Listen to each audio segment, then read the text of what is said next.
Okay, start करिए। माल मिलकत निकाल खाताમાં સૌથી પહેલા મેં તમને સમજાયેલું કે બધી મિલકતો એની ચોપડે કિંમતે આપણે પહેલા તો માલ મિલકત નિકાલ ખાતામાં લઈ જઈશું, બરાબર છે?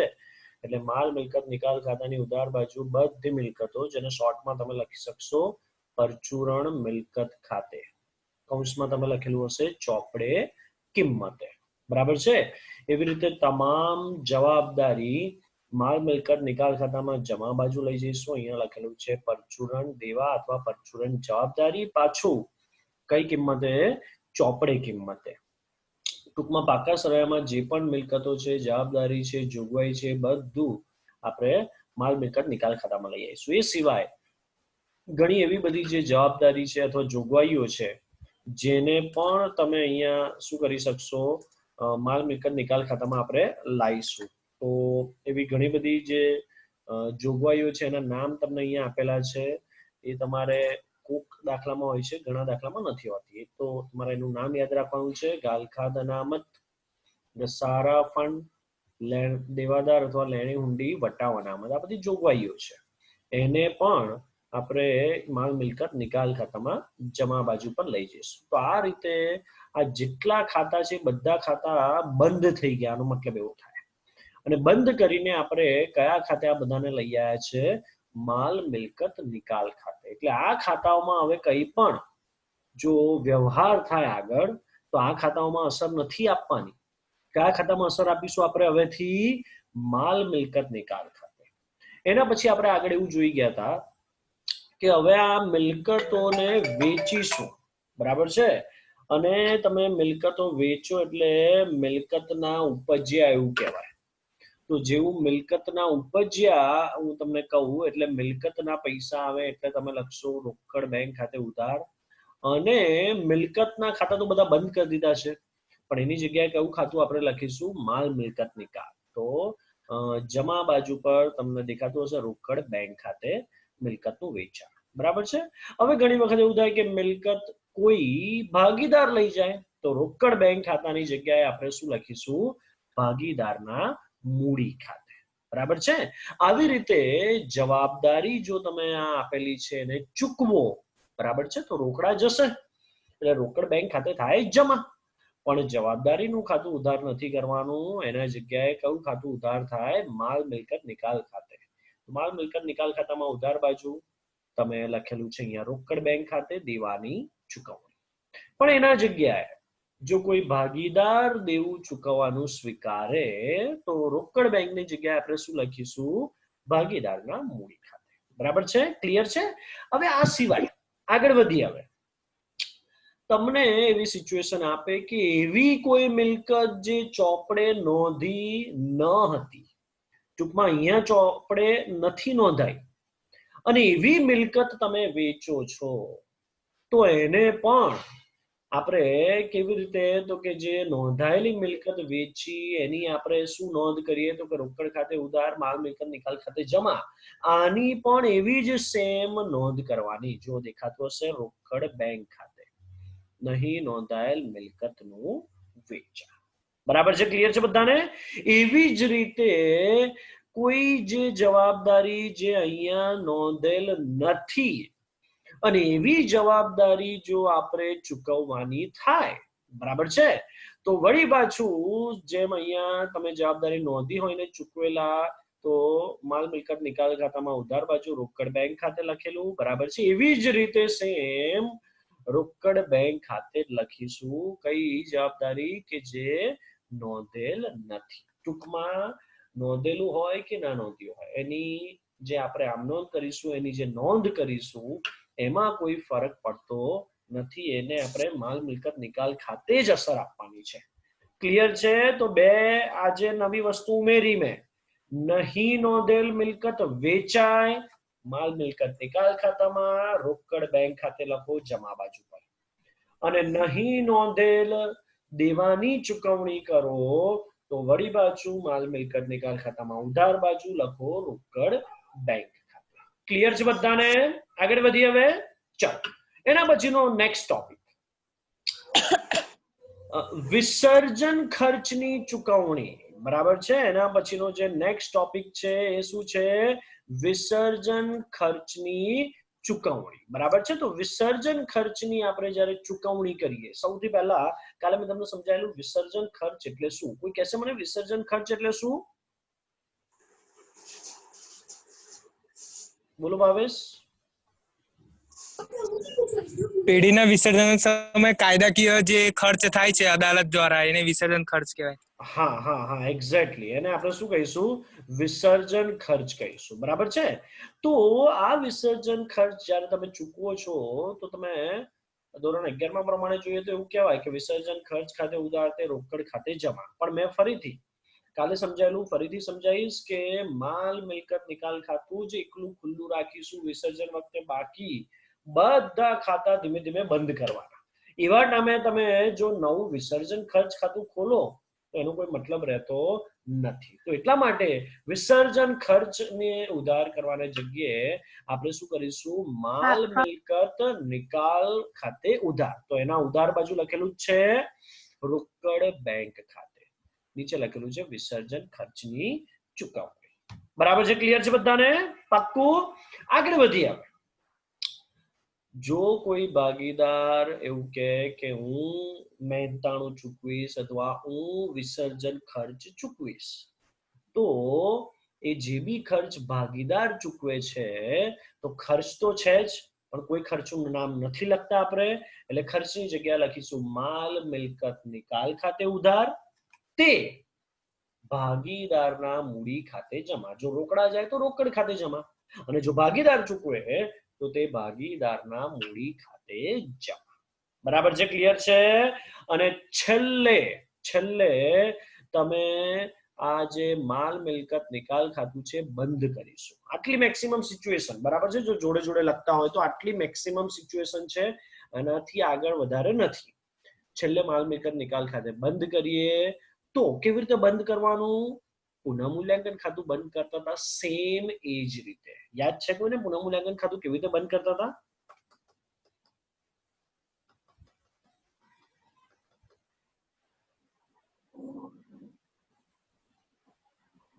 હા બોલો બેટા પિન્ટુ. જમા બાજુની બધે પહેલા સરવાળા કરી દેતા હતા અને જો ઉધાર બાજુ ખૂટે તો એને શું કહેતા હતા? ઉધાર બાજુ પૈસા ખૂટે તો એને શું કહેવાય? પુનઃમૂલ્યાંકનનો નફો. બરાબર છે? તો અહીંયા ઉધાર બાજુ જો પૈસા ખૂટે તો એને કહેવાય માલ મિલકત નિકાલ ખાતાનો નફો. બરાબર છે? અને આ નફાને તમે ક્યાં લઈ જશો? પુનઃમૂલ્યાંકનના નફાને તમે લઈ જતા હતા ભાગીદારના મૂડી ખાતે. અહીંયા પણ તમારે ભાગીદારના મૂડી ખાતે, અને જો ચાલુ ખાતું બનાવો તો ભાગીદારના ચાલુ ખાતે વહેંચી દેવાના. યાદ છે ને? નફા નુકસાનના પ્રમાણમાં વહેંચી દેવાના છે. એવી રીતે જો ખોટ આવે તો ખોટને પણ આપણે શું કરીશું? નફા નુકસાનના પ્રમાણમાં વહેંચી દઈશું. બરાબર છે? તો અહીંયા ઉધાર બાજુ તમે લખી શકો માલ મિલકત નિકાલનો નફો ભાગીદારના મૂડી ખાતે. નીચે લખી દેવાનું અ અને બ ભાગીદાર નફા નુકસાનના પ્રમાણમાં. એવી રીતે જમા બાજુ ભાગીદારના મૂડી ખાતે અથવા ચાલુ ખાતે માલ મિલકત નિકાલ ખાતાની ખોટ, નીચે લખી દો અ અને બ નફા નુકસાનના પ્રમાણ. બરાબર છે? ક્લિયર છે? તો આવી રીતે આપણું માલ મિલકત નિકાલ ખાતું તૈયાર થશે. પણ ફરીથી માલ મિલકત નિકાલ ખાતું બનાવવાનું લગભગ તમારે નહીં જ આવે કોઈ પ્રશ્ન. આવશે તો તમારે આમનોંધ બનાવવાની આવશે. આમનોંધ મોસ્ટ ઇમ્પોર્ટન્ટ છે. હવે હમણાં જેટલી પરિસ્થિતિ જોઈ ગયા, બસ એટલી પરિસ્થિતિની આપણે શું કરવાની છે? આમનોંધ કરવાની છે. તો આઈ હોપ બધા આમનોંધનું દોરેલું જ હશે.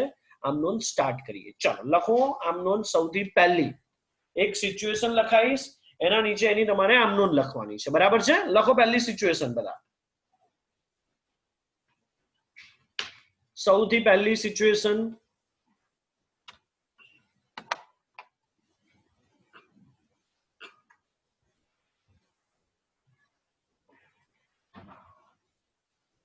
પાક્કા સરવૈયામાં નોંધેલ તમામ મિલકતો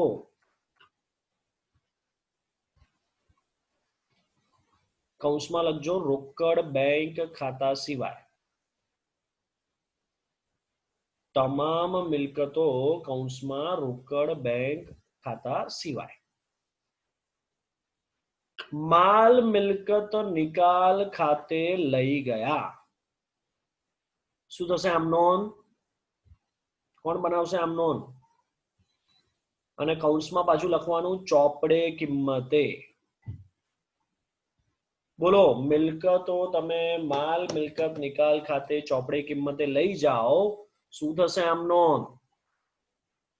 બોલો ભાવેશ. માલ મિલકત નિકાલ ખાતે ઉધાર તે જે તે મિલકત ખાતે જમા. લખો ચલો, માલ મિલકત નિકાલ ખાતે ઉધાર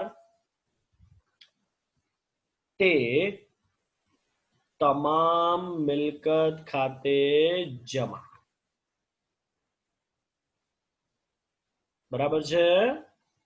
ચલો આગળ વધીએ. બીજી પરિસ્થિતિ.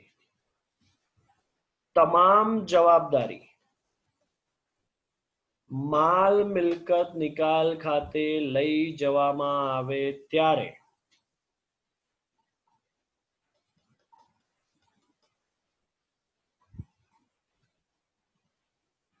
કૌંસમાં લખજો ચોપડે કિંમતે.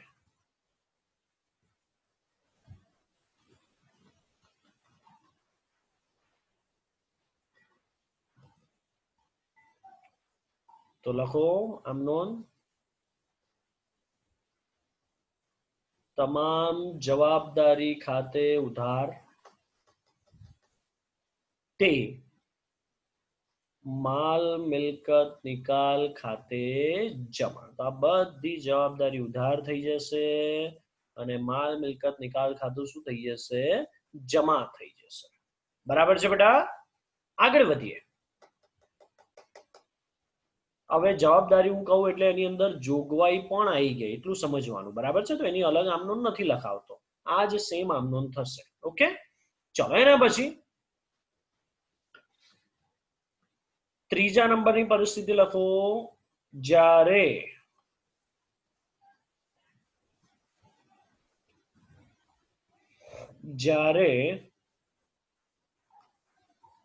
મિલકતોના ઉપજે ત્યારે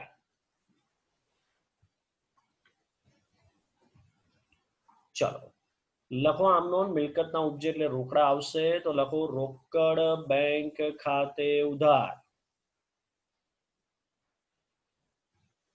તે રોકડ બેંક ખાતે ઉધાર તે માલ મિલકત નિકાલ ખાતે જમા.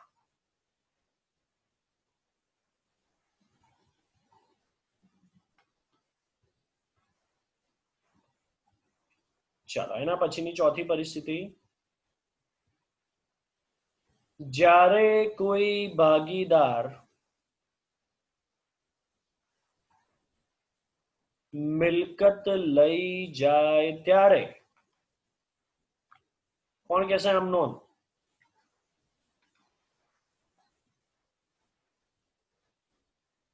કોઈ ભાગીદાર મિલકત લઈ જાય ત્યારે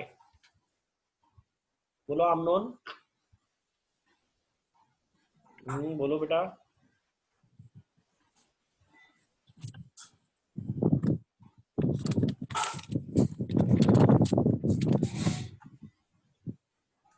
લખો આમ નોંધ. ભાગીદારના મૂડી ખાતે ઉધાર તે માલ મિલકત નિકાલ ખાતે જમા. ભાગીદારના મૂડી ખાતે ઉધાર તે માલ મિલકત નિકાલ ખાતે જમા. ઓકે, ચાલો. તો જેવી રીતે મિલકતના ઉપજ્યા રોકડથી હોય તો રોકડ બેંક ખાતે ઉધાર અને ભાગીદાર લઈ જાય તો ભાગીદારના મૂડી ખાતે ઉધાર થાય. બરાબર છે? એવી રીતે હવે જવાબદારી ચૂકવવાની વાત કરીએ. લખો એના પછીની પરિસ્થિતિ. જ્યારે જવાબદારીઓ ચૂકવવામાં આવે ત્યારે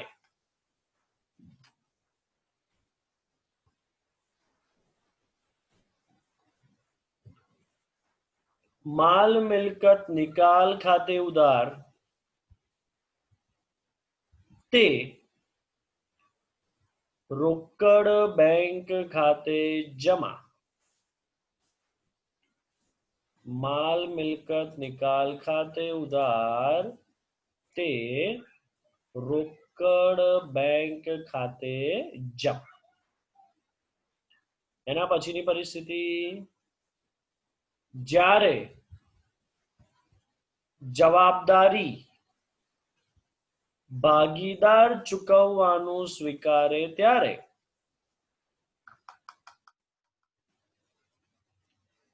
જવાબદારી ભાગીદાર ચૂકવવાનું સ્વીકારે ત્યારે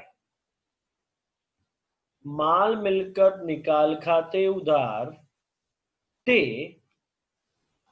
ભાગીદારના મૂડી ખાતે જમા. માલ મિલકત નિકાલ ખાતે ઉધાર તે ભાગીદારના મૂડી ખાતે જમા. બરાબર છે? આગળ વધીએ. ચાલો, એના પછીની પરિસ્થિતિ, આમ ના લખો તો પણ ચાલે, પણ કોઈ વાંધો નહીં, આપણે બધી જ આમનોંધ લખવા બેઠા છે તો એ પણ લખીશું.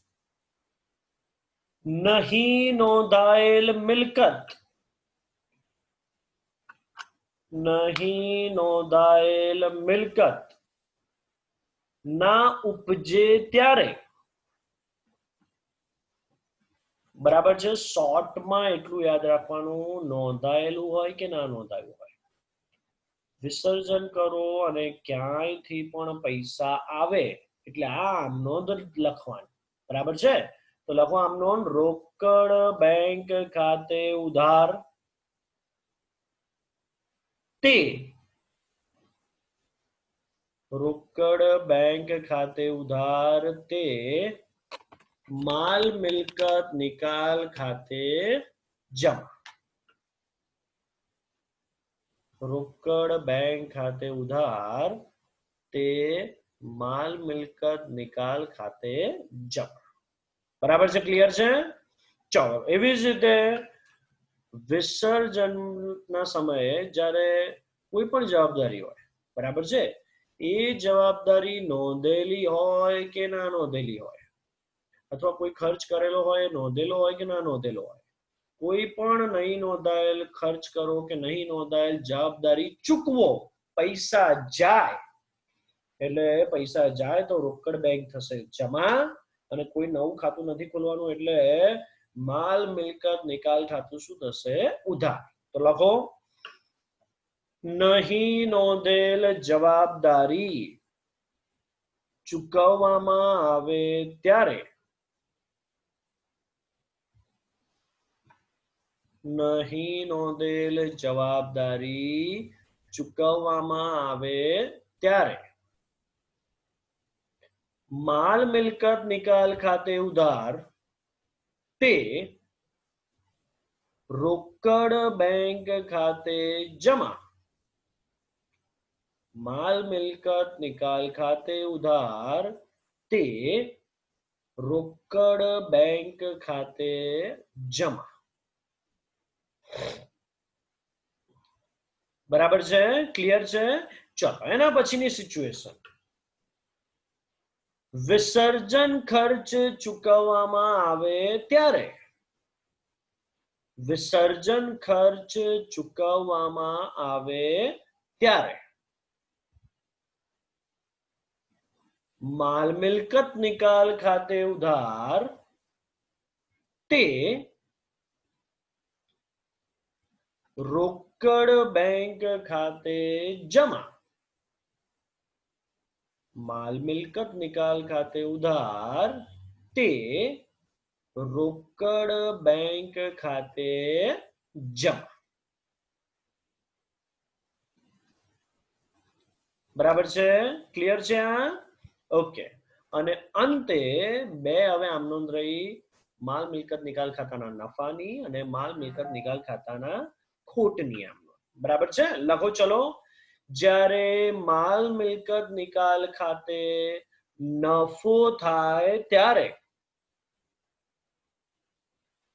જ્યારે માલ મિલકત નિકાલ ખાતે નફો થાય ત્યારે માલ મિલકત નિકાલ ખાતે ઉધાર તે ભાગીદારના મૂડી કે ચાલુ ખાતે જમા,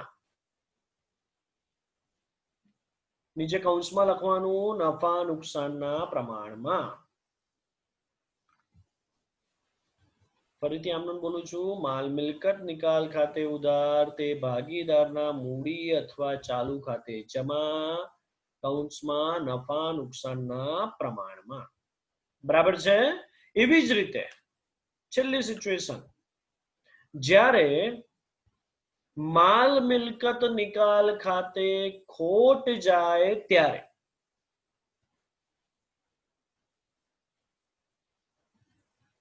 લખો આમ નોંધ, ભાગીદારના મૂડી અથવા ચાલુ ખાતે ઉધાર તે માલ મિલકત નિકાલ ખાતે જમા, નીચે કૌંસમાં નફા નુકસાનના પ્રમાણમાં.